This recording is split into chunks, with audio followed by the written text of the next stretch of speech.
Hollywood में, जब धाकर don कोरलियोनी धौंस जमाए बैठे थे फिल्म गॉडफादर में। वहीं घरेलू बॉलीवुड में शोले के गब्बर सिंह ने अपने डायलॉग से दर्शकों को खूब चौंकाया। तेरा क्या होगा कालिया। 20वीं सदी में माफिया सरगना वरदराजन मुदलियार, करीम लाला और हाजी मस्तान ने अपनी महबूबा बनाया बॉम्बे को, जो उस समय मुंबई को कहा जाता था। लेकिन किसने सोचा होगा कि शाहजहां शेख जैसा खूंखार गॉडफादर आज भी समाज में पनप रहा है। बेताज बादशाह, बाहुबली, गब्बर।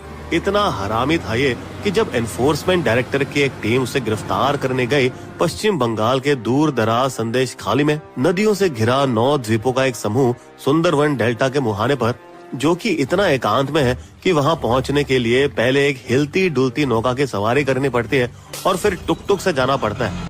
वहां ईडी वालों को क्या पता था कि वे खतरनाक किंग कोबरा के गड्ढे में कदम रखने जा रहे हैं, क्योंकि उसके सैकड़ों गुर्गों ने उन्हें खतरनाक तरीके से घेरा, जो स्टील रॉड, लाठियों और ईंटों से लैस थे, और मार मार कर चोटिल करके उन्हें वापस गांव खदेड़ा। उनके वाहनों पर जोरदार हमला किया और उनकी सुरक्षा के लिए आई सीआरपीएफ टीम को भी बेरहमी से पीटा। बैकअप सुरक्षा के लिए बंगाल पुलिस को की गई उनकी कॉल भी ताज्जुब की बात है किसी ने उठाई नहीं। असल में 53 साल के शातिर बाहुबली को पहले ही खबर मिल गई थी और उसने ईडी के स्वागत का ऐसा इंतजाम किया, जबकि वो खुद कानून की गिरफ्त से फरार हो निकला। कुछ खबरों के मुताबिक शाहजहां शेख चुपके से बांग्लादेश बॉर्डर पार कर संदेश खली घुस आया था जब वो 25 से 23 साल का था, 1990 के दशक में। वही दूसरों का दावा है कि वो संदेश खाली में ही पला बड़ा और उसने रोडवेज बसों में कंडक्टर का काम किया अपना गुजारा चलाने के लिए। लेकिन उसे बेहतर भविष्य अपने चाचा मोस्लैम शेख का सहायक बनने में दिखा, जो कि सीपीआई के टिकट पर संदेश खाली के पंचायत प्रधान थे। बदन और डेयरिंग के दम पर चाचा का छोटा मोटा गुरकाबन उसके नाम पर वहाँ के लोगों से पैसे वसूलने लगा। लेकिन 2011 के विधानसभा चुनाव में जब ममता की टीएमसी ने वामपंथी पार्टी का सफाया कर दिया, तो उसके 2 साल बाद 2013 में शाहजहां ममता के मंत्री ज्योति प्रिय मलिक की शरण में जाकर उनके लाडले सितारे बन गए, जिसने उसे बाहुबली बनाया, पार्टी की संदेश खाली यूनिट की कमान देकर और जिला परिषद का सदस्य बनाकर। दिलचस्प बात है कि पहले तो शाहजहां ने रॉबिन हुड जैसे लोकप्रियता पाने के लिए 200 जवान लड़कों को फोन, काम और बाइक देकर अपनी कोबरा गैंग बनाई, जो गैंग दिन ढल जाने के बाद इकट्ठा होकर बाइक स्टंट करती, जिसमें हमारे हट्टे कट्टे बाहुबली जानबूझकर अपनी शर्ट इतनी छोटी पहनते थे कि अंदर छिपे 3 घोड़े सारी जनता को दिखाई देती थी, और ये दिखावा करते थे कि वे लोगों के दुख सुख के साथी हैं, गाँव की शादियाँ और अंतिम संस्कार में शामिल होकर। लेकिन असलियत में वो ऐसा हैवान था कि उसके भाड़े के टट्टू मनरेगा जैसी योजनाओं में गरीब मजदूरों से हफ्ता वसूलते और यहाँ तक कि गरीब महिलाओं के लिए सस्ती मुर्गी या बकरी देने की धौंस दिखाते। उसने सबसे बड़े राशन योजना में घोटाला किया, जिसमें आरोप है कि उसने 10,000 करोड़ के जनता को देने वाले राशन को चूस लिया और खुले बाजार में मुनाफा बेच दिया, जिसके लिए उसका गुरु और मंत्री रह चुका ज्योति प्रिय मलिक आज जेल में सड़ रहा है।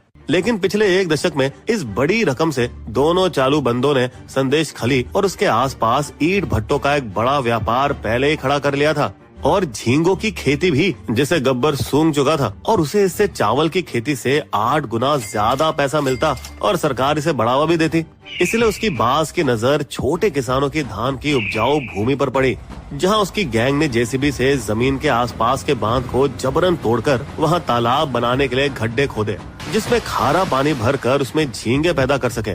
पहले तो उन्होंने बेचारे किसानों को मुनाफे में हिस्सा देने का वादा किया, 5,000, टेंशन नहीं लेने का, लेकिन फिर धोखा देते हुए गांव वालों को ठेंगा दिखाया। कब्जा की गई 200 बीघा जमीन के बदले कुछ न देकर वो उन्हें खाली हाथ भूखमरी के कगार पर ले गया। और जब अपने सरकारी बाप की ताकत से वो कर्मा अध्यक्ष यानी मत्स्य पालन और पशुपालन विभाग का अधिकारी बना, फिर गब्बर ने अपनी ताकत से गैर कानूनी इस्तेमाल से संदेश खाली का नक्शा ही चावल की खेती से जल पशुपालन में बदल दिया, जैसे जमीन उसके परिवार की जागीर हो। वो बाहुबली बादशाह बन गया, घमंड से इतना चूर कि उसने गांव के पास एक बाजार जबरन अपने नाम पर करवाया और बच्चों के एक छोटे से खेल के मैदान पर भी कब्जा किया। दिलचस्प है कि 1996 की अनिल कपूर की फिल्म लोफर में भी ऐसा ही हो चुका है, जहां एक गांव का गुंडा बादशाह भी ऐसा ही करता था। जब छोटी मछली वाले किसान अपनी उपज बेचने आते तो उसके गुर्के धमका के उन्हें मजबूर करते सत्ता वाली टीएमसी से जुड़े व्यापारी को कम कीमत पर माल बेचने के लिए।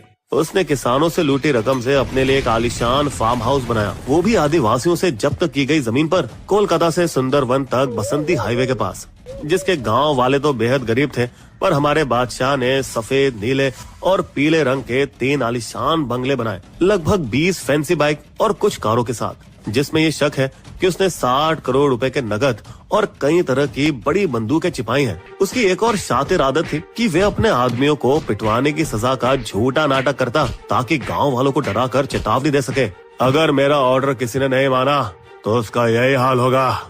और उसका फैसला शाहजहां की अदालत में कानून था, जिसमें लाचार गांव वाले अपने झगड़ों को सुलझाने के वास्ते आने के लिए मजबूर थे, क्योंकि उसने पुलिस को उनकी बात न सुनने वाला निकम्मा बना दिया था। सिर्फ पुलिस ही नहीं, यहाँ तक कि संदेश खाली के टीएमसी विधायक को भी उसके सामने सर झुकाकर बात करनी पड़ती, जैसे वो ही वहाँ की सरकार हो। हाँ, एक बार जरूर लगा कि उसका राज समाप्त हो जाएगा जब भाजपा 2019 के चुनाव में बंगाल में 40 में से 18 सीटों पर कब्जा करने में बढ़ने लगी। राजनीतिक सलाहकार प्रशांत किशोर ने ममता की गाड़ी को सही दिशा में जाने के लिए मोड़ा। दीदी के बोले अभियान की शुरुआत करके पूरे बंगाल से हफ्ता, जमीन कब्जा, जबरन वसूली और जबरन तालाब बनाने की शिकायतों की बाढ़ आ गई। लेकिन हैरानी की बात ये हुई कि संदेश खाली से एक चूं तक नहीं निकली, ना ही किसी की हिम्मत थी ये सब पता लगाने की। शायद इसलिए क्योंकि गब्बर एक वोट मशीन था और उसके दबदबे ने जुलाई 2023 पंचायत चुनावों में टीएमसी को संदेश खाली की सभी 333 सीटें जीतने में मदद की। उसका खौफ इतना था कि कोई भी उसके उम्मीदवार के खिलाफ खड़ा नहीं होता, और अगर होता तो शाहजहां के गुंडे गांव वालों को भगाकर खुद सारे वोट डालते। लेकिन ये तब की बात थी। मौजूदा दौर में ईडी टीम के पिटकर वापस भागने और शाहजहां फरार होने के 1 महीने बाद, जब बाहुबली के 2 सबसे खास गुर्गों ने लोगों को धमकाया, टीएमसी का प्रोग्राम है मोदी सरकार के खिलाफ, क्या सबको आना है, नहीं तो सजा मिलेगी, तब तक पानी सर के ऊपर जा चुका था, डर निकल चुका था और पहली बार वहाँ के लोग बर्दाश्त करने के मूड में नहीं थे और उन्होंने उनके गुर्गों को उन्हीं की दवा का स्वाद चखा दिया, दौड़ा दौड़ा कर गाँव से बाहर खदेड़ कर धमकाते हुए, आज छोड़ेंगे नहीं तुम्हें, हमारा पैसा निकाल। शानदार बात यह हुई कि संदेश खली की महिलाओं का सैलाब झाड़ू और लाठियां लेकर सड़कों पर चक्का जाम करने के लिए बाहर आ गईं और शाहजहां के आतंक पर कार्रवाई न करने के खिलाफ पुलिस स्टेशन को घेर लिया। ये असाधारण बात थी, क्योंकि ये वही महिलाएं थीं जिनका बाहुबली गैंग ने लगातार यौन शोषण किया था और जिसने इस मुद्दे को राष्ट्रीय सुर्खियों में ला दिया था। आरोप है कि महिलाओं को स्थानीय टीएमसी ऑफिस में बुलाया जाता, ज्यादातर देर रात शराब के नशे में धुत गुंडों द्वारा। तुम दोनों जवान लड़के यही रुको, बाकी अम्मा चलो घर निकला। अगर कोई महिला उन्हें मना करे या झटकाने की कोशिश करती तो माफिया के लोग उनके घर पर जाकर उनके मर्दों को बेरहमी से पीटते। अब गुस्सा बाहुबली के झींगे और मच्छी खेतों में उसकी झोपड़ी को जलाकर निकाला जो उसने उनकी जमीन को छीन कर बनाई थी। इतना ही नहीं, बल्कि उन्होंने नहर के 2 गेटों पर ताले भी लगा दिए उस माफिया के झींगे और मछली तालाबों में पानी को जाने से रोकने के लिए। इस दौरान ही भाजपा का बंगाल चेहरा शुभेंदु अधिकारी इन महिलाओं के साथ खड़े होने आए। लेकिन ये इतना आसान नहीं था, क्योंकि उसे हाई कोर्ट से मदद लेनी पड़ती संदेश खाली में घुसने के लिए, जब पुलिस ने उसका जबरन रास्ता बंद कर दिया।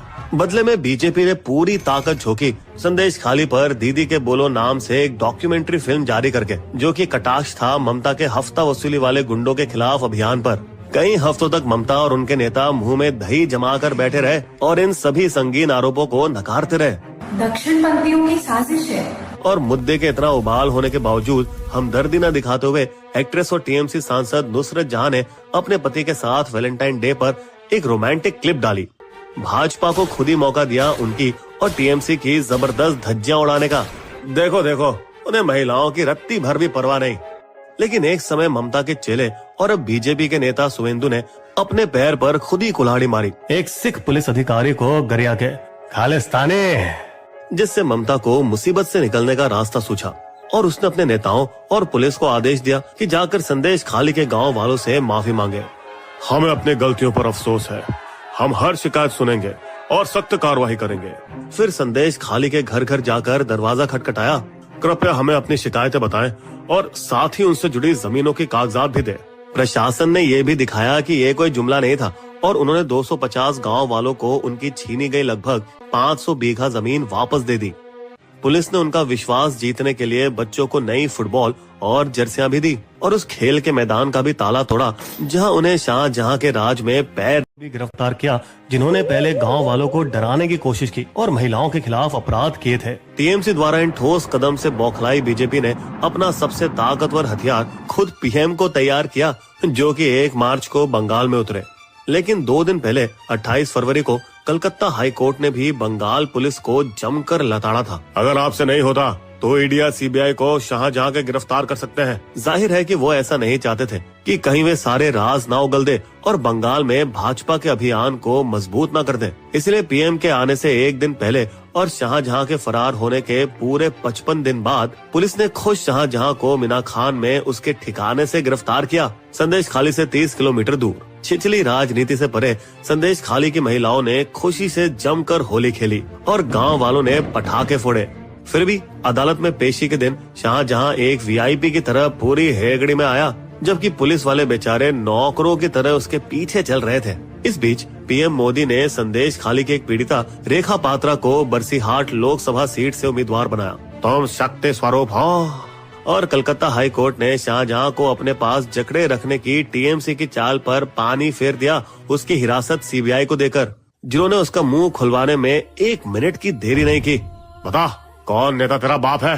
ईडी पर हमला करने का कैसे प्लान किया? ईडी और सीबीआई ने आखिरकार अपना बदला लिया। शाहजहां की 13 करोड़ की संपत्ति जब्त करके, जिसमें उसका आलिशान बंगला भी शामिल था, फैंसी गाड़ियां, जेवरात और खातों से पैसे भी जब्ती किए और कई अलग अलग तरह की रिवॉल्वर और कारतूस भी। बर्बाद हो चुके गब्बर के खिलाफ बलात्कार और जमीनों पर जबरन कब्जे के 43 मामले दर्ज किए गए। भले ही टीएमसी ने शाहजहां को 6 साल के लिए सस्पेंड किया, लेकिन अच्छी बात तो तभी होगी अगर वो हमेशा के लिए लात मार कर निकाल दिया जाए। लेकिन सबसे हैरानी वाली बात तो ये है कि ममता ने एक बार भी अपना महल छोड़कर संदेश खाली